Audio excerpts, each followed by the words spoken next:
হরে কৃষ্ণ। আমার সকল সনাতনী ভাই বোনদের চরণে এবং সাধু গুরু বৈষ্ণবের চরণে আমার কোটি কোটি প্রণাম। আজকে যেই একাদশী ব্রত মাহাত্ম্য কথা আপনি শুনতে চলেছেন, এই একাদশীর নাম হচ্ছে নির্জলা একাদশী। এই নির্জলা একাদশীর আরেকটা নাম হচ্ছে পাণ্ডব একাদশী। কেন এর নাম পাণ্ডব হয়েছে সেই কথা অবশ্যই বলবো। সর্বপ্রথমে আপনি শুনে নিন এই একাদশী পড়েছে কবে।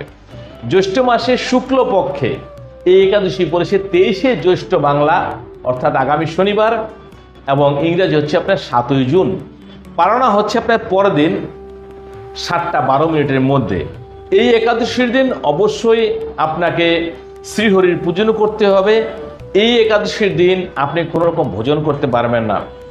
এই একাদশীর মেন মহত্বই হচ্ছে জলকে ত্যাগ করতে হবে। সূর্য উদয় হয়ে গেলে আপনি আর জল খেতে পারবেন না। পরের দিন পালনা করার পরে, অর্থাৎ সূর্যোদয়ের পরে আপনি জল গ্রহণ করতে পারেন, আপনি ভোজন করতে পারেন। এই একাদশীতে যদি আপনি জল গ্রহণ করলেন তাহলে কিন্তু ব্রত ভঙ্গ হয়ে যাবে। কিন্তু আপনি যদি মনে করেন জল আপনার শরীরে খুব দরকার বা চাহিদা, শেষ রাতের দিকে যদি আকাশে তারা দেখা যায় ওই সময় অবধি আপনি জল খেয়ে নিতে পারেন। কিন্তু একাদশীতে আপনি কোনো রকম ভোজন করবেন না। যদি আপনি জল খেলেন তাহলে কিন্তু একাদশী ব্রতটা ভঙ্গ হয়ে যাবে।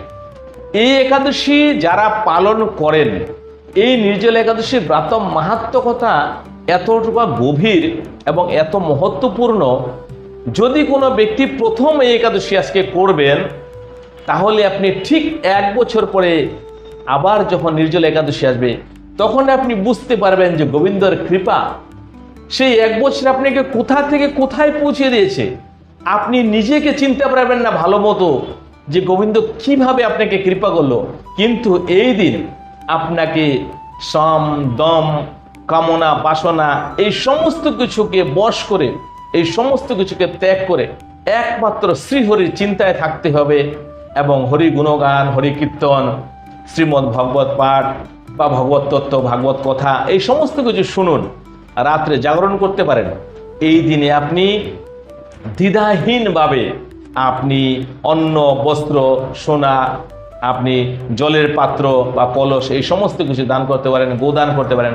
এই সমস্ত কিছু অক্ষত হয়ে থাকে। এবং এই একাদশী যারা পালন করে তাদের কোনো দিন যমরাজ, এবং এই একাদশী যারা পালন করবেন তাদের কোনো সময় নরকে যেতে হয় না এবং যমরাজের মুখও দর্শন করতে হয় না। আপনার যখন মৃত্যু হবে আপনার আত্মাকে নিতে রথে করে ভগবান বিষ্ণুর দূত আসবেন, আপনাকে স্বাগত করে নিয়ে যাবে। যদি এই একাদশীর ব্রত কেউ নিষ্ঠা সহকারে করতে পারে, শ্রীহরিতে ভক্তি রাখতে পারে, তাহলে বলছে সেই দিনকেই ওর গত হয়ে গেছে এরকম স্বপিড়ি এবং আগামী স্বপিড়ি সঙ্গে সঙ্গে উদ্ধার হয়ে যায়। এবং যদি কোনো ব্যক্তি এই ব্রতকে ভগবানের মুখনিসৃত বাণী মনে করে এবং শ্রীহরির রূপ মনে করে একাদশী ব্রতটা পালন করতে পারে নির্জলা, তাহলে সে বিষ্ণুরূপ হয়ে যায়, অর্থাৎ সে ভগবান তুল্য হয়ে যায়। এটা আপনি এখন বুঝতে পারবেন না। এই কথার মহত্ব এতটাই গভীর, আপনি ঠিক 1 বছর পরে বুঝতে পারবেন যে শ্রীহরি ভগবান শ্রীকৃষ্ণ কি করে কৃপা করেন, কি করে আপনার উপরে কৃপা হলো। আপনি একবার ভগবানের দিকে 2 কদম আগিয়ে দেখুন, আপনার দিকে ভগবান দৌড়ে আসবে আপনাকে উদ্ধার করার জন্য। এই একাদশীর একটা ছোট্ট কাহিনী শোনাবো আপনাকে। এই একাদশীর সম্বন্ধে যখন ভগবান শ্রীকৃষ্ণকে মহারাজ যুধিষ্ঠির জিজ্ঞাসা করেছিলেন যে আমি জ্যৈষ্ঠ মাসের শুক্লপক্ষে কি একাদশী আসছে এই সম্বন্ধে জানতে চাই, তখন ভগবান শ্রীকৃষ্ণ বলেছিলেন যে এই কথা বলবে তোমাকে ব্যাসদেবজি, কেননা উনি বেদের পারঙ্গত এবং সমগ্র শাস্ত্রে উনি নিপুণ।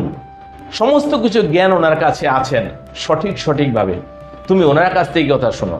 তখন ব্যাসদেবজি বললেন মহারাজ যুধিষ্ঠিরজিকে যে একাদশী চাই শুক্লপক্ষে হোক বা কৃষ্ণপক্ষে হোক, 2 একাদশীকে সমান মনে করো এবং 2টো একাদশীতেই ভোজন করবে না, উপবাস থেকেই করো।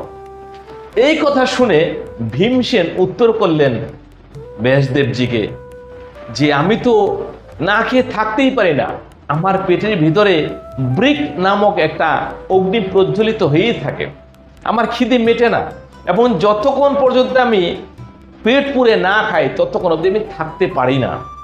কিন্তু আমার বাড়িতে মাতা কুন্তী, দ্রৌপদী, অর্জুন, সহদেব, নকুল এরা সবাই একাদশী করে এবং আমাকেও বলে ভীমসেন তুমি একাদশী করো, কিন্তু আমি তাদের এই কথাটাই বলি যে আমার ধারায় না খেয়ে কোনো ব্রত হবে না, তো আপনি কোন উপায় বলে দিন আমি কি করতে পারি। তখন ব্যাসদেবজি বললেন তুমি কি স্বর্গলাভের অধিকারী হতে চাও না?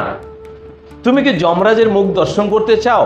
ভীমসেন তখন বলেন এমন কোনো একটা ব্রত বলুন যেটা একটা করলে পার পেয়ে যাই। তখন ব্যাসদেবজি বললেন যে জ্যৈষ্ঠ মাসের শুক্লপক্ষে যে নির্জলা একাদশী ব্রত আসছে, তুমি যদি সেই একটা একাদশীও নির্জলা ভাবে থেকে করতে পারো এবং শ্রীহরিতে ভক্তি রেখে শ্রীহরির পুজো করতে পারো, তাহলে সারা বছর যতগুলো একাদশী আসে সেই সমস্ত একাদশীর ফল ও একাই দেবে। তারপরে এই কথা শোনার পরে ভীমসেন অবশ্যই সেই একাদশী ব্রত পালন করলেন এবং তারপর থেকে একাদশীর নাম হয়েছে পাণ্ডব একাদশী।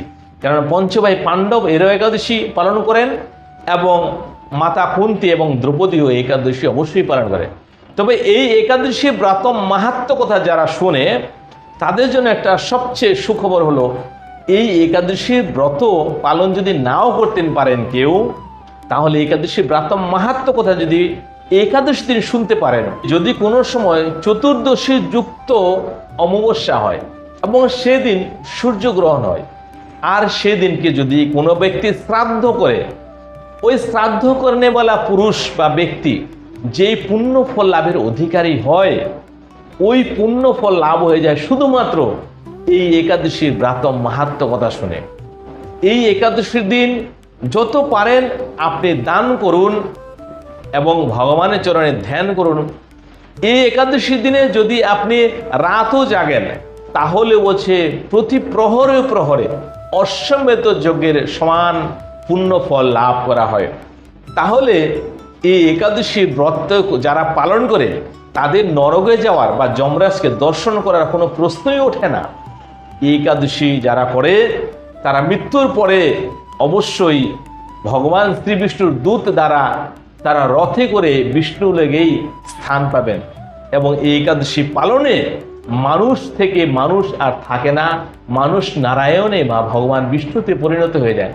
এই যে গভীর তত্ত্ব, গভীর কথাটা আপনাকে বললাম আমি, এটা আপনি ঠিক 1 বছর বা 2 বছর একাদশী করার পরে আপনি বুঝতে পারবেন যে আমার গোবিন্দ, প্রাণ গোবিন্দ কতটা প্রেমে ভরা এবং কতটা উনি সহায়ক, কতটা আপনার জন্য ভালো ভাবতে পারে, কতটা সে আপন।